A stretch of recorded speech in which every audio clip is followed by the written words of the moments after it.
Bom dia a todos, queridos e queridas companheiros e companheiras de jornada rumo à luz, rumo à ascensão espiritual e planetária. Tudo bem com vocês, meus queridos, minhas queridas? Então, hoje é dia 26 de fevereiro de 2025, quarta-feira, e nós vamos juntos dar continuidade à nossa jornada 2025, uma nova escolha, através dos ensinamentos de um curso em milagres. Estamos hoje na lição de número 57, a 7ª lição da nossa primeira revisão, e as lições que vamos rever hoje são: eu não sou vítima do mundo que vejo, eu inventei o mundo que vejo, existe um outro modo de olhar o mundo, eu poderia ver paz em vez disso, minha mente é parte da mente de Deus, eu sou muito santo, ok? Então vamos lá. Eu não sou vítima do mundo que vejo. Como posso ser vítima de um mundo que pode ser completamente desfeito se eu assim escolher? As minhas correntes estão soltas. Posso deixá-las cair meramente por desejar fazer isso. A porta da prisão está aberta. Posso sair simplesmente caminhando para fora. Nada me retém nesse mundo, só o meu desejo de ficar me mantém prisioneiro. Quero desistir dos meus desejos insanos e, enfim, caminhar para a luz do sol. A luz do sol aqui, né, é uma metáfora que ele está utilizando para descrever a luz da consciência crística, né? Lição 32. Eu inventei o mundo que vejo. Eu inventei a prisão na qual me vejo. Tudo o que eu preciso fazer é reconhecer isso e sou livre. Eu tenho iludido a mim mesmo, acreditando que é possível aprisionar o Filho de Deus. Eu estava amargamente equivocado nessa crença e não a quero mais. O Filho de Deus tem que ser livre para sempre. Ele é tal como Deus o criou e não o que eu quero fazer dele. Ele está onde Deus quer que esteja e não onde eu pensava mantê-lo prisioneiro. Lição 33. Existe um outro modo de olhar para o mundo. Já que o propósito do mundo não é aquele que eu lhe atribuí, deve haver um outro modo de olhar para ele. Vejo tudo de cabeça para baixo e os meus pensamentos são o oposto da verdade. Vejo o mundo como uma prisão para o Filho de Deus. Assim, o mundo tem que ser realmente o lugar onde ele pode ser libertado. Eu quero olhar para o mundo tal como é e vê-lo como um lugar onde o Filho de Deus acha a sua liberdade. Eu poderia ver paz em vez disso. Quando eu vejo o mundo como um lugar de liberdade, reconheço que reflete as leis de Deus, ao invés das regras que inventei para que obedecesse. Compreenderei que a paz e não a guerra habita nele. E perceberei que a paz também habita nos corações de todos aqueles que compartilham este lugar comigo. E por fim, a lição 35.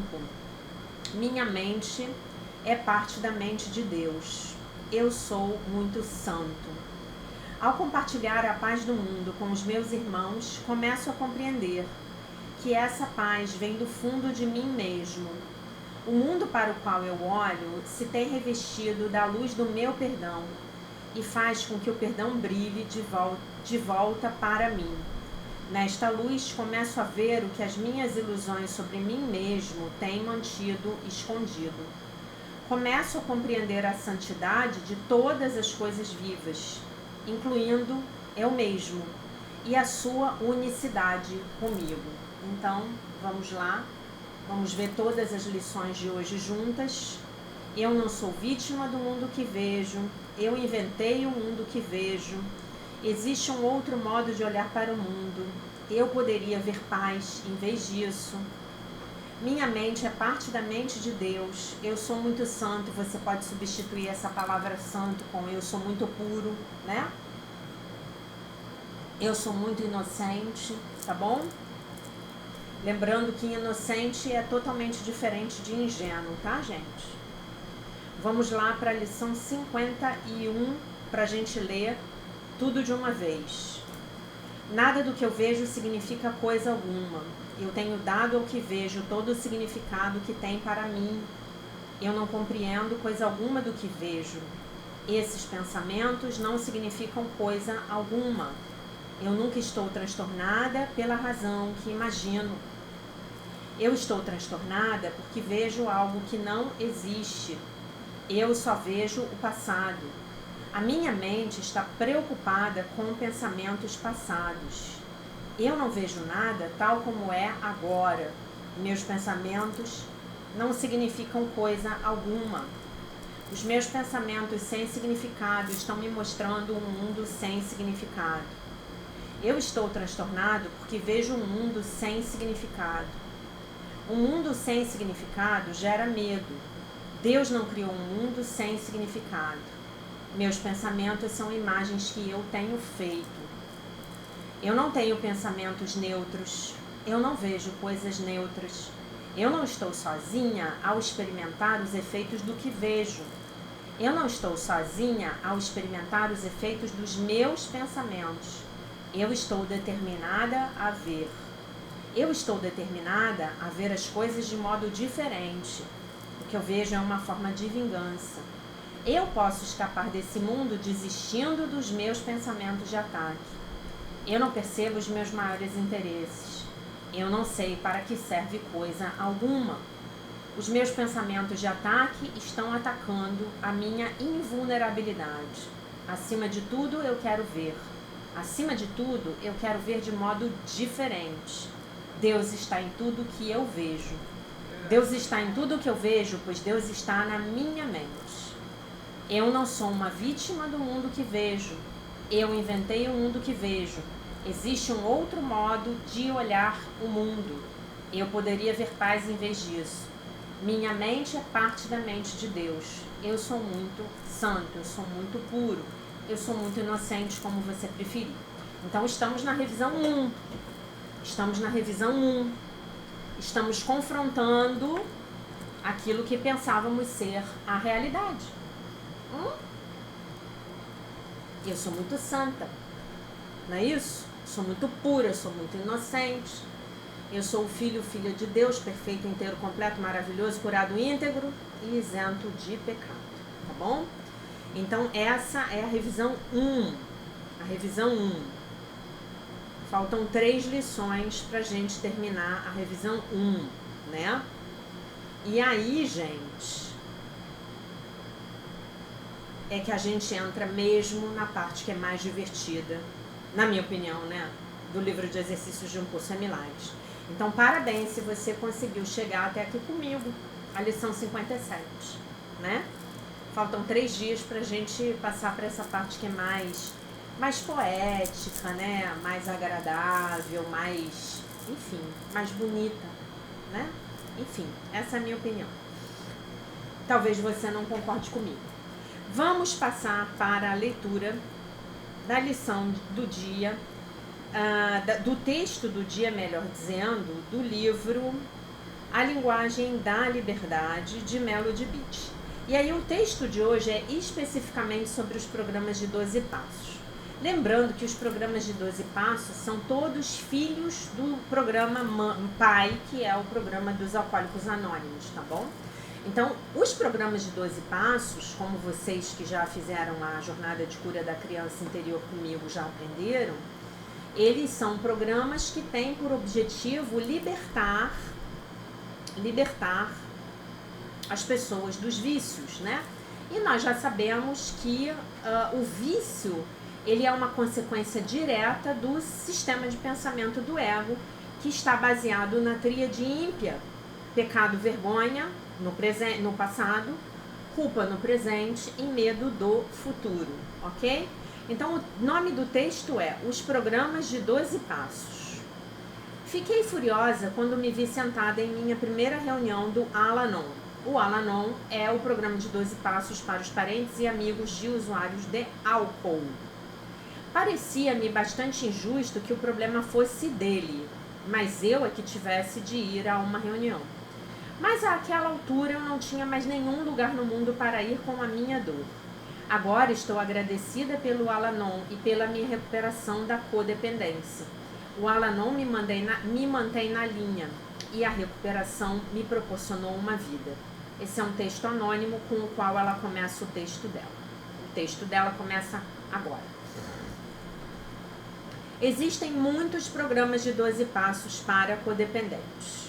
Al-Anon, filhos adultos de alcoólicos, codependentes anônimos, famílias anônimas, Nar-Anon para os parentes e amigos de usuários de drogas, e outros. Aí eu vou dizer outros. Tem os jogadores compulsivos anônimos, tem os fumadores compulsivos anônimos, tem os devedores compulsivos anônimos, tenho mulheres que amam demais anônimas, que trabalha a codependência só para mulheres, num grupo que é só para mulheres. Tem o devedores anônimos, tá? Tem o adictos a romance, adictos a romance anônimos, tá? E por aí vai. Então você pode escolher, né? E hoje em dia existem muitas reuniões que são online. Você nem precisa se deslocar da sua casa para participar de uma reunião. Temos muitas escolhas sobre que tipo de grupo é melhor para nós e qual grupo em particular naquela categoria satisfaz melhor as nossas necessidades. Os grupos de codependência, os grupos de tratamento, né, da codependência são gratuitos, anônimos e disponíveis na maioria das cidades. Se não existir um grupo certo para nós, podemos começar um grupo, né? Os grupos de 12 passos para codependentes não existem para podermos ajudar as outras pessoas. Eles existem para podermos ajudar a nós mesmos a crescer e a mudar. Eles podem nos ajudar a aceitar e a lidar com as formas com que a codependência nos afeta. Podem nos ajudar a entrar na linha e permanecer lá. Existe uma mágica nos programas de 12 passos. Há uma força curativa ligada a outras pessoas em recuperação. É o tal do trabalho de psicoterapia de grupo, né? Existe uma sinergia que não é possível quando você está fazendo um processo terapêutico individual. Acessamos esse poder de cura trabalhando os passos e permitindo que funcionem para nós. Os 12 passos são uma fórmula para a cura. Por quanto tempo devemos ir às reuniões? Até assimilarmos o programa, ou até que o programa nos pegue, ela coloca entre aspas. Depois continuamos indo e crescendo. Escolher um grupo e ir regularmente às reuniões é importante para que possamos começar e depois continuar a tomar conta de nós mesmos. Como é também importante participar ativamente dos programas de recuperação, trabalhando os 12 passos. A oração. Eu me abrirei ao poder de cura que existe para mim nos 12 passos e a um programa de recuperação, tá? Então esse é o texto e ela vai falar sobre isso bastante ao longo desse livro, porque a questão da Melody Beach, ela conta no Codependência Nunca Mais. Vocês têm o Codependência Nunca Mais no nosso canal no Telegram, né? Porque ele foi bibliografia da Jornada de Cura da Criança Interior, que nós fizemos em 2023, e ela conta, né, que o problema dela é que ela era casada com um alcoólatra, né? Ela era casada com um alcoólatra. E ela começa a beber também por causa desse homem. E aí, num primeiro momento, eu acho, tá, gente? Eu posso estar falando aqui alguma bobagem porque eu já li o livro tem muito tempo, mas pelo que eu me lembro, ela começa a ir nos 12 passos no Alcoólicos Anônimos. E aí depois alguém na reunião dos Alcoólicos Anônimos chama a atenção dela e fala, olha, você tá com um problema de relação codependente com seu marido. Você tem que ir. E aí ela reluta, ela não vai. E aí tem um belo dia em que o marido, me parece que chega em casa bêbado, e ela resolve que ela ia fazer uma revista dentro da casa para achar as garrafas de álcool. E ela começa a achar garrafas de álcool em todos os lugares. Ela acha, inclusive, se eu não estou enganada, ela acha a garrafa afundada dentro do reservatório da descarga, do banheiro, né? E aí ela fala assim, não, eu tô ficando louca, né? Eu preciso deixar o meu marido seguir o caminho dele. E aí, então, ela vai pro Codependentes Anônimos. E aí ela começa verdadeiramente a jornada de cura dela, que resulta em ela escrevendo todos esses livros, né? Eu já li 4 livros dela. Eu li o Codependência Nunca Mais, eu li o Para Além da Codependência, eu li esse, A Linguagem da Liberdade, que a gente está lendo juntos esse ano, e eu li Escute o Seu Coração. São todos maravilhosos, são todos livros maravilhosos. A Melody Beach é uma pessoa assim que eu considero ela uma iluminada, né? E é importante a gente entender, né? Já falei isso para vocês, vou falar novamente, que se nós estamos hoje imbuídas do propósito de escolhermos uma nova vida, nós precisamos pedir para o Espírito Santo para que ele modifique as nossas mentes, né? E os padrões de relacionamentos codependentes, eles são padrões de relacionamento do ego. Por quê? Porque nós estamos sempre tentando salvar o outro do próprio vício, né? Então a gente tá lá naquele triângulo dos infernos, né, do Kaufman. Eu tô ou no salvador, ou eu tô na vítima, ou eu tô no perseguidor, né? E nenhum desses 3 papéis é real. Esses 3 papéis são ilusórios. Eu não sou vítima do mundo que eu vejo, né? Eu não tô aqui para salvar ninguém. E eu não tô aqui também para perseguir ou condenar ninguém. Mesmo que eu seja uma juíza, vamos supor que na minha vida particular eu fosse uma juíza, né? Então eu tenho uma vizinha aqui, inclusive, que é uma juíza poderosa. Acho que é de vara de família. E eu sou uma juíza e eu tô lá julgando os meus casos. Tá, mas o meu julgamento precisa se ater à lei, às diretrizes da lei humana. Porque espiritualmente falando, a verdade é que eu não estou aqui para julgar ninguém. Por que não estou aqui para julgar ninguém? Porque eu não conheço o quadro inteiro, né? Só o Espírito Santo conhece o quadro inteiro, né? Apenas o Espírito Santo conhece o quadro inteiro. E ao conhecer o quadro inteiro, apenas o Espírito Santo pode julgar. Eu não posso, eu sou aquela pessoa que está olhando pelo buraquinho da fechadura. Concordam comigo? Então eu não estou aqui para julgar ninguém. Então nenhum desses 3 papéis me serve. Claro que a gente tem um papelzinho que é o nosso favorito, né? O meu favorito ao longo de toda a minha vida sempre foi uma de salvadora, né? Mas eu também sempre tive esse papel de justiceira, né? Sempre gostei muito, né? Eu sempre tive um complexo aí de Mulher Maravilha, né? E esse complexo, obviamente, me trouxe extremo sofrimento. Porque se não tivesse me trazido extremo sofrimento, não estaria aqui com vocês, como dizia a minha professora de um curso em Milagres, e estaria fazendo um curso, compras em Paris, e não amargando aqui o inferno de 50 graus do Rio de Janeiro, né? Aliás, Paris, nesse momento, deve estar maravilhosamente fria e agradável, né? Então, eu estaria lá passeando pelos jardins das Tulherias, né? Jardin des Tuileries.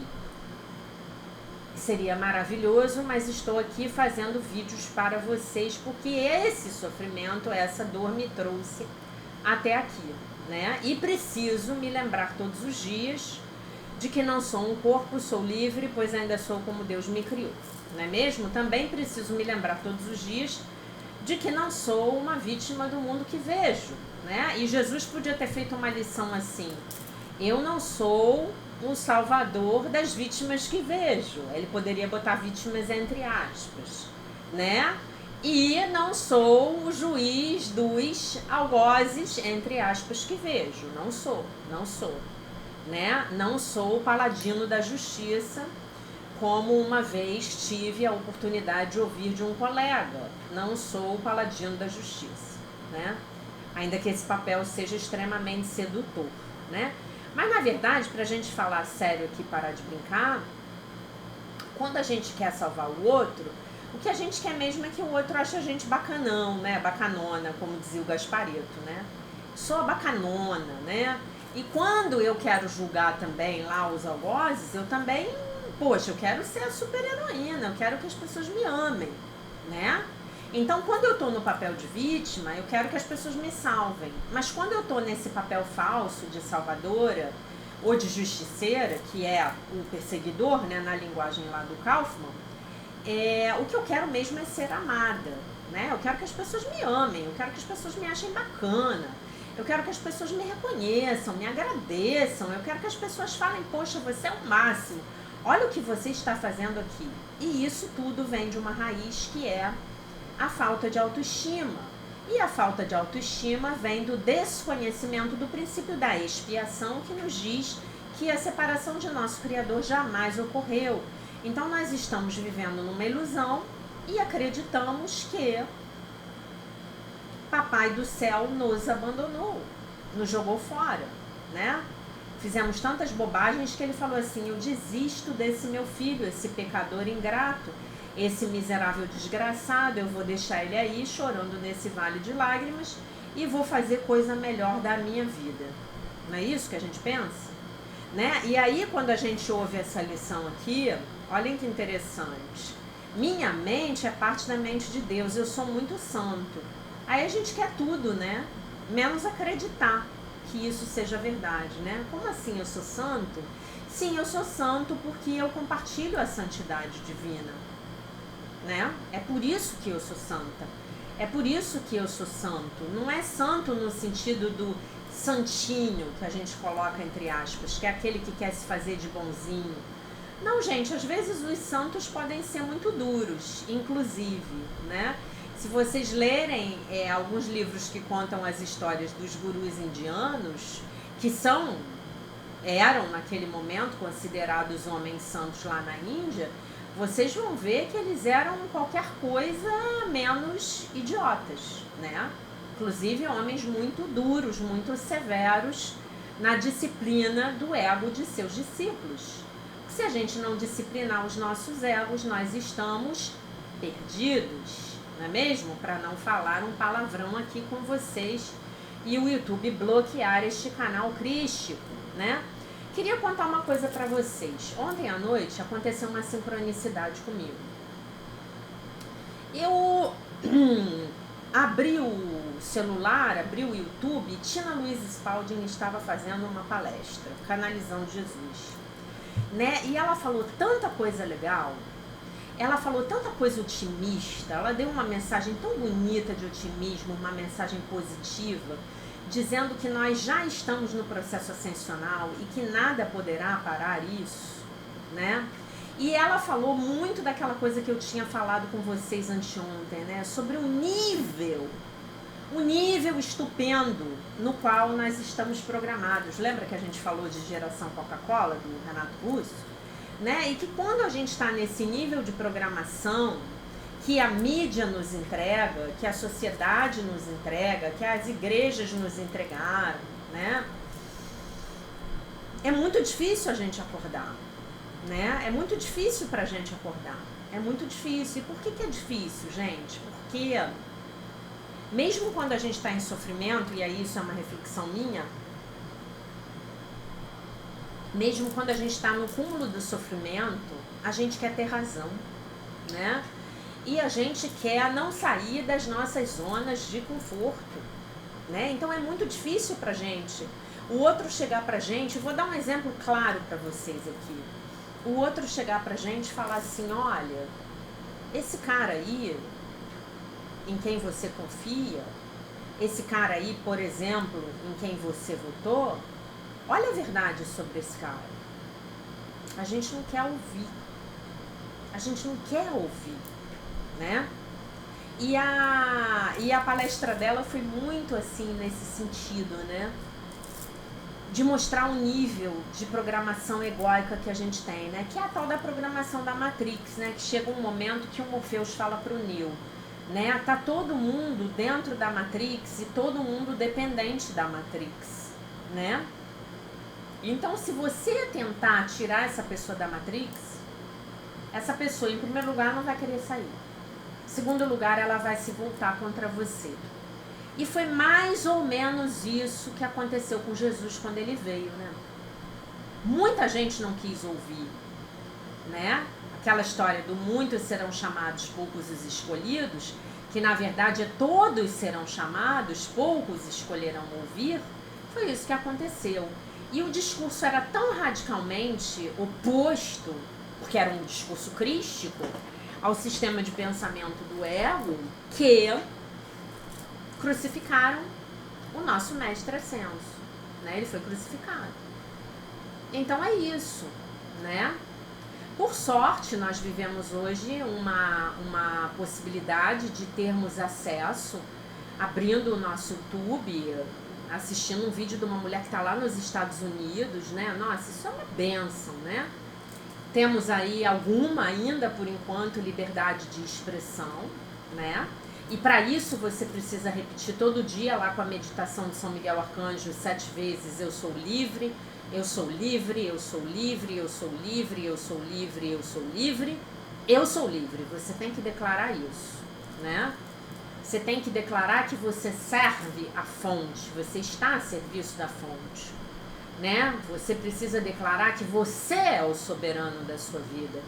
Quanto mais você declarar isso diariamente, menos essa tentativa de governo totalitário que está tentando dominar o mundo, né, vai fracassar. Que a gente não autoriza mais isso. Eu não autorizo mais ninguém a tirar minha liberdade. De nada. De nada, né? Uma sociedade ascensa, uma sociedade de quinta dimensão, é obrigatoriamente uma sociedade livre, né? Tem alguns livros, né, que falam sobre sociedades de planetas que já ascenderam, né? Então já li 2, pelo menos, a respeito dos arcturianos, né? A maneira como os arcturianos fazem as coisas lá em Arcturus, né? A maneira como se casam, a maneira como se reproduzem, como é o sistema político de governo deles, né? Então, assim, gente, nada a ver com o que a gente está vivendo na Terra, né? Então tem que haver realmente esse desmantelamento, né? Mas, por que eu estou falando isso? Porque ela mencionou um curso em milagres, né? Quer dizer, Jesus mencionou um curso em milagres, né? E ele falou que muitas pessoas que estavam estudando um curso em milagres há décadas estavam sendo pontos pivotais para essa ascensão planetária, porque diariamente estavam buscando a desprogramação do sistema de pensamento do ego. Ela usou uma expressão, algo do tipo, estão se libertando todos os dias, estão se desfazendo, foi isso que ela falou.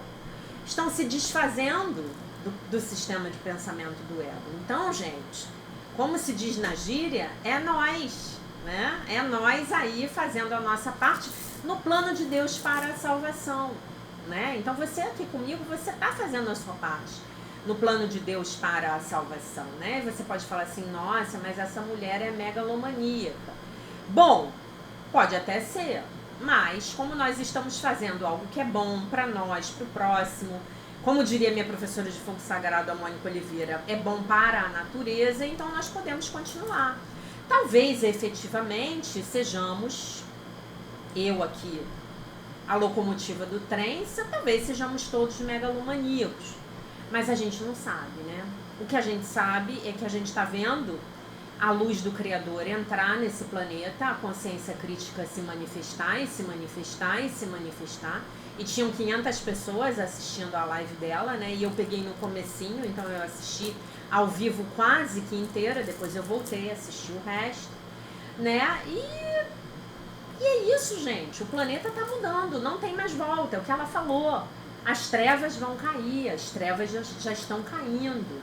As mentiras vão vir à tona. E eu vou dizer pra vocês, gente, tem muita gente boa aí, muita gente boa, muita gente amiga, muita gente bem intencionada, que vai ter muita dificuldade de dar conta de saber quem eram verdadeiramente seus ídolos.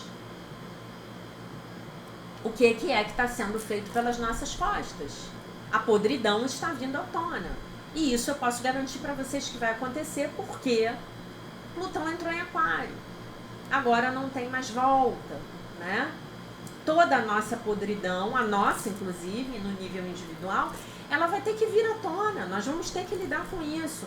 E nesse sentido, os programas de 12 passos são bastante úteis para a gente lidar com essas sombras que estão aparecendo, tá? Eu vou ler um pouquinho aqui do segundo raio, do livro do Joshua David Stone. Se eu conseguir me encontrar aqui onde eu estava, achei.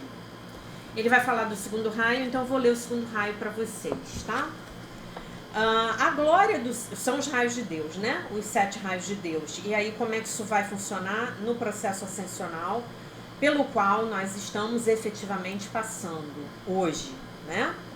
A glória do segundo raio está na habilidade de amar incondicionalmente a si mesmo e aos outros, em todos os momentos. E a sabedoria psicológica que isso traz para ajudar alguém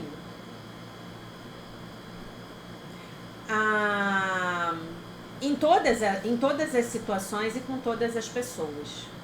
A corrupção do segundo raio é primeiramente o sistema de pensamento do ego negativo baseado no medo. Vocês veem que o livro é todo sobre o sistema de pensamento do ego negativo. A distorção de ter uma pessoa manifestar amor condicional em vez de manifestar amor incondicional. E aí quando ele fala de amor incondicional, ele bota com letras maiúsculas. O sistema de pensamento do ego negativo, ele nos ensina a amarmos as pessoas sob certas condições e requisições. O segundo perigo e corrupção desse segundo raio é você se tornar muito sentimental, amoroso, muito florido e você não ter uma espinha dorsal, por assim dizer. E isso pode derivar de você, na sua personalidade, ter pouco dos raios 1, 3 e 5. E aí tem a maneira, né, de você descobrir qual é o raio predominante na sua personalidade. E isso pode derivar, que são raios um pouco mais mentais em sua natureza, que encarnam o poder, a inteligência e a ciência. A terceira corrupção poderia ser você se tornar super identificado com o papel de professor ou de guru e não ser capaz de sair fora disso, de ser uma pessoa sabe tudo, uma vez que o segundo raio é o raio da educação. No primeiro raio, o perigo seria você ser extremamente político e não falar a sua verdade suficientemente. Não falar suficientemente a sua verdade. No caso da superidentificação com o segundo raio, o perigo poderia ser falar a verdade demais e não saber como se autocontrolar e ser uma pessoa contato, uma pessoa que tem discernimento espiritual e uma pessoa que se sintonize com o momento. Isso, olha que máximo que ele vai falar aqui. Nem lembrava que eu tinha lido isso. E eu também, nesse raio, eu me lembro de um livro chamado Mulheres que Amam Demais, de Robin Norwood. Esse livro tá lá na nossa bibliografia da Jornada de Cura da Criança Interior. O PDF dele está no canal no Telegram. Todos vocês devem ler, especialmente as mulheres, tá? É exatamente sobre o que a gente estava falando de codependência emocional aqui há 5 minutos atrás. E essa também, o amar demais também poderia ser um exemplo de desequilíbrio do segundo raio. Uma pessoa pode se tornar obsessiva, viciada e codependente num relacionamento amoroso. E isso, na verdade, é o sistema de pensamento do ego negativo e uma distorção do segundo raio, do amor incondicional, que Deus quer que nós aprendamos. Então aqui vale um adendo, né? Então o que é esse amar demais? O que é o tal do amar demais? É só eu amar. É só, numa relação só eu amo, não existe reciprocidade afetiva. E às vezes o outro nem quer o meu amor. O outro nem tá pedindo o meu amor. Isso é muito comum nas mulheres, né? Essa distorção aí do segundo raio, que é um raio feminino, né? E aí o que acontece? Você vira aquela pessoa carente, aquela pessoa pegajosa, aquela pessoa que é ultra disponível, aquela pessoa que não se valoriza, aquela pessoa que se coloca como capacho na frente dos outros, de quem ama, né? Tem muito a ver com o arquétipo da escrava, né? Muito a ver com esse arquétipo aí da escrava, de estar a serviço. E na verdade é uma forma distorcida, é um controle, é uma manipulação, é uma tentativa de você obter amor. E por que você está fazendo isso? Porque você está absolutamente desconectada do amor de Deus, né? Então você não sabe se amar, porque nós só podemos saber nos amar, já falei isso para você um monte de vezes, quando nós experimentamos o amor que Deus tem por nós. E nós só podemos experimentar o amor que Deus tem por nós quando nós entramos em conexão com esse amor por meio da meditação, né? Então você está desconectado, então você quer o amor do outro. E aí, se o seu fulano lá diz pra você que que ele vai embora, não te quer mais, é a Maísa lá, meu mundo caiu e agora você diz que tem pena de mim. Mas ele vai embora porque você não se ama. E ele só pode refletir pra você o amor que você tem por você. Como você não se ama, ele vai embora, ele te abandona. Como você se abandona, ele te abandona. Como você se rejeita, ele te rejeita. Como você se trai, ele te trai. Como você se humilha se pondo abaixo dele, como se ele fosse superior a você, o que é uma ilusão do ego, nem você é superior a ele, nem ele a você, ele humilha você. Como você é absolutamente injusta com você, ele é injusto com você, porque o outro é o nosso espelho. O outro está mostrando pra gente, não o que a gente está fazendo com ele outro, o outro está mostrando pra gente o que a gente está fazendo com nós mesmas, né? Então não adianta eu tentar consertar o casamento fora. Não adianta. Nesse sentido, na minha humilde opinião, a gente vai falar disso, a gente vai ter 2 meses para falar só sobre relacionamentos amorosos nessa jornada Uma Nova Escolha, mas nesse sentido eu digo para vocês que os homens são os grandes mestres das mulheres.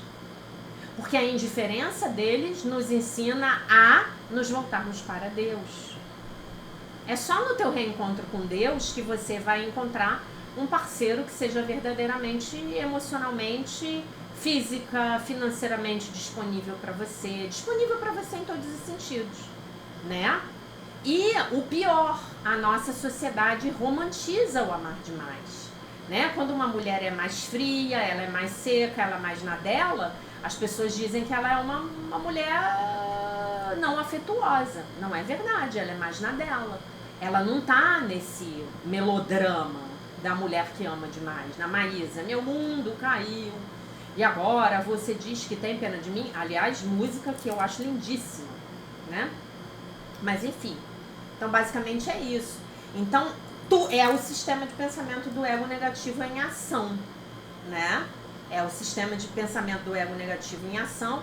Eu peço a vocês encarecidamente que não deixem de ler esse livro. Esse livro é estupendo, eu já li esse livro umas 3 ou 4 vezes, né? E esse é um padrão. E eu me lembro de que há anos atrás eu li uma coluna da Marta Medeiros, onde ela estava falando sobre o amar demais.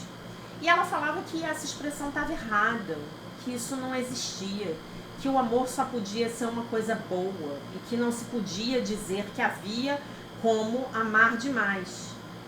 Então que aquilo estava tudo errado, que tinha que arranjar outra expressão para definir aquele fenômeno observado no comportamento humano.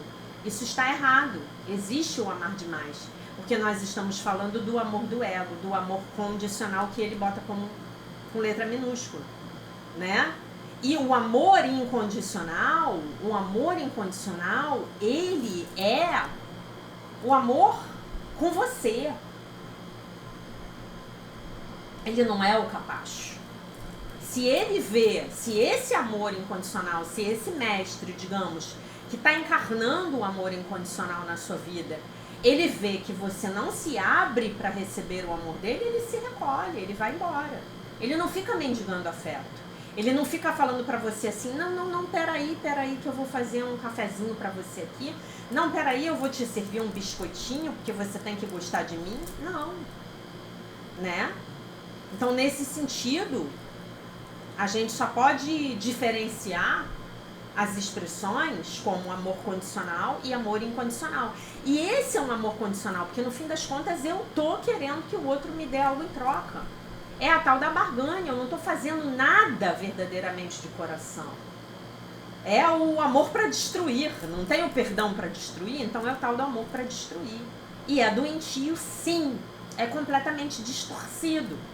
É uma coisa linda que passa por uma lente que distorce. Que lente é essa? É o sistema de pensamento do ego negativo para a gente usar a terminologia do Dr. Joshua David Stone, que vem com este livro maravilhoso.